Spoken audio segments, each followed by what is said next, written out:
महाशिवरात्रि के पावन पर्व की तैयारी पूरी हुई। दुर्लभ नवाह परायण की कथा विश्राम दिवस की ओर है।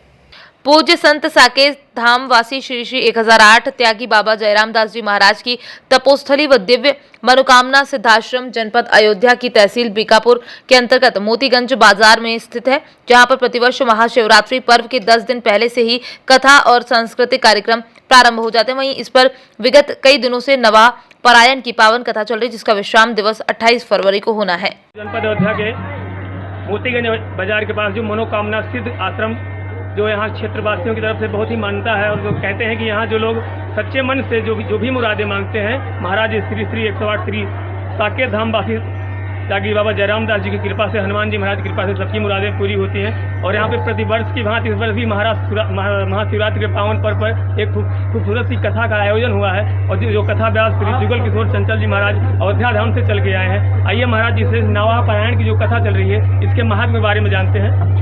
महाराज जी, आप लाइव टीवी समाचार से रूबरू हैं। महाराज जी, सबसे पहले हम आपसे जानना चाहेंगे कि जो नवाह पारायण की कथा चल रही है, इससे प्राणी मात्र को क्या लाभ मिलता है? देखिए, नवाह की कथा चूँकि हमारे भगवान पूर्ण है और अंकों में अंक भी 9 पूर्ण है। पूर्ण मदः पूर्ण विदम। भगवान का अवतार भी नवमी तिथि को हुआ, मानस जी का ही प्राकट नवमी तिथि को हुआ। राम कथाएं बहुत होती है, लेकिन नवाह की कथा क्रम से मिल जाए ये दुर्लभ कथा है।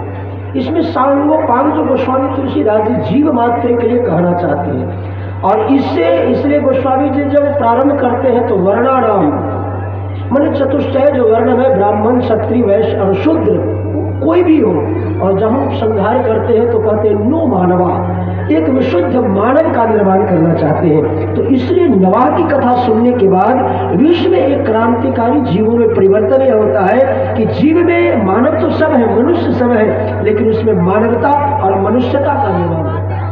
इसलिए नवाह परायण की कथा एक बहुत दुर्लभ है, जिसको गोस्वामी जी ने 9 पड़ाव 9 यात्रा, जो जीवन की भी 9 यात्रा है, 9 के पहले के बाद कोई अंक नहीं होता है। इसलिए नवाह की कथा सबको सुनना चाहिए जीवन मात्र के लिए।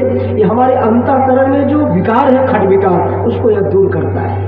महाराज जी, नवाह पारायण के कथा व्यास जो है बहुत कम मिलते हैं, आपने कैसे सोचा था कि ये नवाह पारायण की कथा की जाए? मेरे मन में एक भाव वेदना, मैं भी बहुत बड़े बड़े पंडाल में लाइव टेलीकास्ट भी एक चौपाइयों पर 9 दिन कथा की, लेकिन हनुमान जी ने मेरे को प्रेरणा किया, बेटा मेरे को तू नवाह परायण कथा सुना, ताकि जो गोस्वामी जी एक नवाह का गोस्वामी जी ने इसलिए 9 क्रम बनाया, 5 भी हम लोग 9 करते हैं। 9 परायण की कथा जहाँ विश्राम कथा प्रारंभ होती है, विश्राम होनी चाहिए, वहाँ लोग देते नहीं है। इसलिए उसी क्रम पर हम विश्राम दे, या जो हमारे जैसे भागवत की कथा है, तो भाई महत्व है 7 दिन का जो कथा है साप्ताहिक, गोस्वामी जी ने इसलिए इसको 9 जो क्रम दिया।